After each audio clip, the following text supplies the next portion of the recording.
आज हम carbonium ion second के बारे में पढ़ेंगे। कार्बोनियम आयन का एक लेक्चर ऑलरेडी हम आपको भेज चुके हैं, जिसमें कार्बोनियम आयन का इंट्रोडक्शन, उसका स्ट्रक्चर, उसकी बारे में पूरी जानकारी हमने दी है। अब हम उसके आगे पढ़ना चाहते हैं। हम उस समय उसमें पढ़ा था हमने कि कार्बोनियम आयन की स्टेबिलिटी किस तरह से होती है। तो उसमें ये सबसे पहले अपन पढ़ रहे हैं कि ये है allyl carbonium ion.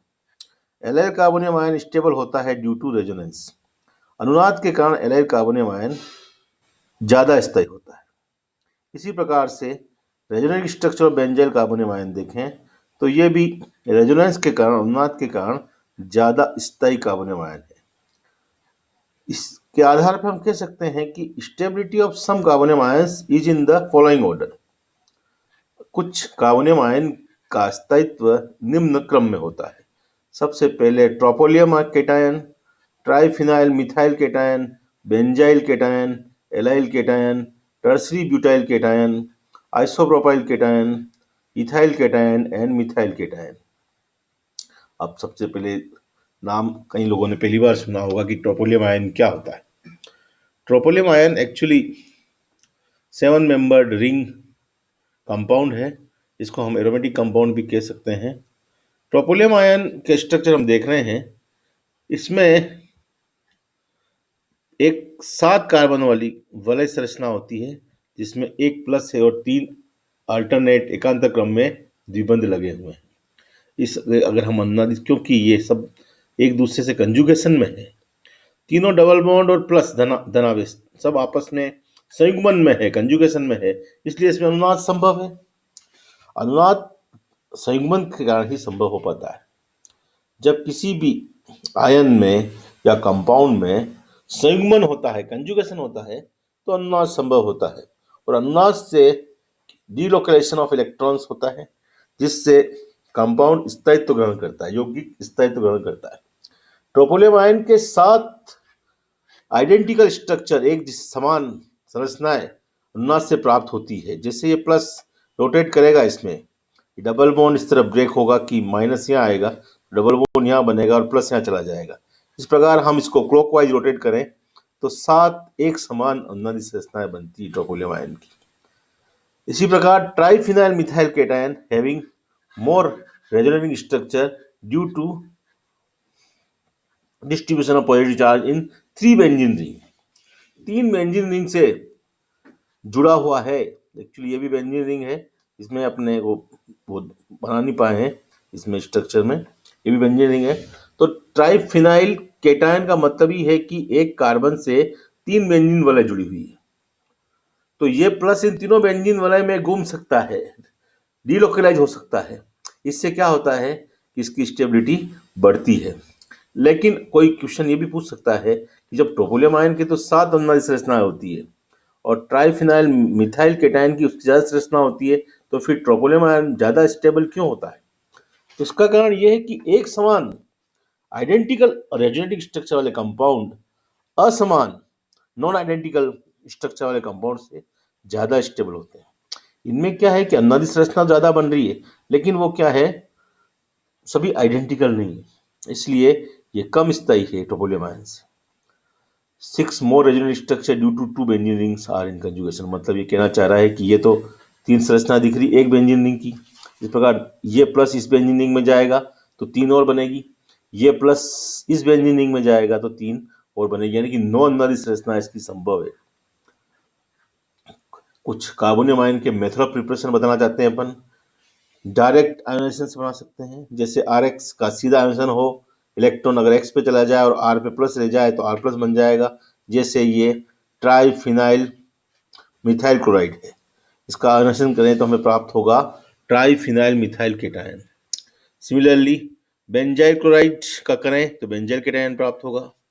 Protonation of unsaturated compounds, अगर जैसे असंतृप्त यौगिकों का प्रोटोनीकरण करें तो भी हमें कार्बोनियम आयन प्राप्त होता है। जैसे एल्कीन पर प्रोटॉन का आक्रमण करने पर हमें ये टूटेगा तो प्लस यहाँ आ जाएगा और यहाँ पे हाइड्रोजन जुड़ जाएगा तो हमें कार्बोनियम आयन प्राप्त होगा। इसी प्रकार कार्बोनिल यौगिक का भी प्रोटोनीकरण करें तो हमें कार्बोनियम आयन प्राप्त होता है। By protonation of atom with lone pair of electrons. कुछ यौगिक जो होते हैं ऑर्गेनिक कार्बनिक में, जिनके पास किसी भी एक परमाणु के पास एकाकी इलेक्ट्रॉन युग्म होता है। ये एकाकी इलेक्ट्रॉन, जैसे अल्कोहल, इसमें ऑक्सीजन के पास 2 एकाकी इलेक्ट्रॉन युग्म है। जैसे ईथर, इसमें ऑक्सीजन के पास 2 एकाकी युग्म है। ऐसे यौगिकों का भी प्रोटोनीकरण करने से हमें कार्बोनियम आयन अल्टीमेट प्राप्त होता है। जैसे अल्कोहल का प्रोटोनीकरण करने पर पहले हम इस प्रकार के संरचना प्राप्त होती, क्योंकि ऑक्सीजन पे प्लस आ जाता है, तो ऑक्सीजन हमेशा एक इलेक्ट्रोनेगेटिव परमाणु है, अपने पे प्लस बर्दाश्त नहीं करता, तो इस इलेक्ट्रॉन खींचता है और हमें R प्लस प्राप्त होता है। सिमिलरली ईथर का प्रोटोनीकरण करने पर भी हमें कार्बोनियम आयन प्राप्त होता है। Classification of carbonium ion. On the basis of lifespan or stability, carbonium ion can be divided into 2 categories: short-lived and stable or long-lived. Highly reactive and obtained as intermediate do not exhibit resonance. Easy alkyl carbonium ion. ऐसे carbonium ion जिनका life span, जिनका जीवन काल बहुत कम होता है, बहुत ज़्यादा क्रियाशील होते हैं और केवल हमें अभिक्रियाओं में मध्यवर्ती के रूप में प्राप्त होते हैं, ये होते हैं कम आयु काल वाले। ये इनका स्थायित्व अनुनाद के कारण नहीं होता है। जैसे एग्जाम्पल एल्काइल कार्बोनियम आयन। कुछ कार्बोनियम आयन जो हैं वो अनुनाद के कारण, अपन देखा ट्रोपोलियम आयन, ट्राइफिनल मिथाइल कैटायन, ये अनुनाद के कारण स्थायित्व ग्रहण करते हैं, इसलिए ज्यादा स्थायी होते हैं। इनको हम अलग से आइसोलेट भी कर सकते हैं, अलग से हम प्राप्त भी कर सकते हैं। अब आइडेंटिफिकेशन ऑफ कार्बोनियम आयन, हमें कैसे मालूम चलेगा कि किसी भी रिएक्शन में कार्बोनियम आयन बन रहा है या कार्बोनियम आयन उपस्थित है? In any organic reaction, presence of carbonium ion can be identified by NMR spectroscopy. Nuclear magnetic resonance spectroscopy, नाभिकीय चुंबकीय अनुनाद स्पेक्ट्रोस्कोपी द्वारा हम किसी भी कार्बनिक अभिक्रिया में कार्बोनियम आयन की पहचान कर सकते हैं। अब ये नाभिकीय चुंबकीय अनुनाद स्पेक्ट्रोस्कोपी आप लोगों के लिए नया टॉपिक है, जो अभी डिटेल में समझ में नहीं आएगा, तो अभी अपन केवल इतना ही समझ सकते हैं कि एक प्रकार की स्पेक्ट्रोस्कोपी है जिससे कार्बोनियम आयन की पहचान की जा सकती है। NMR signal shifted towards low magnetic field with formation of carbonium ion. जब किसी भी रिएक्शन में कार्बोनियम आयन बनता है तो NMR संकेत जो हैं निम्न चुंबकीय क्षेत्र की ओर विस्थापित हो जाते हैं। इतना ही समझे अपन, क्योंकि ज्यादा समझने के लिए हमें NMR स्पेक्ट्रोस्कोपी समझनी पड़ेगी, वो अभी आगे क्लासों में आएगा। Carbonium ion is obtain in many organic reaction as intermediate. कई अभिक्रियाओं में कार्बोनियम आयन हमें इंटरमीडिएट मध्यवर्ती रूप में प्राप्त होते हैं। ये nucleophilic substitution reaction SN1, elimination reaction E1, pinacolone rearrangement, Meerwein Hofmann Beckmann rearrangement, ये सभी अभिक्रियाओं में कार्बोनियम आयन प्राप्त होता है।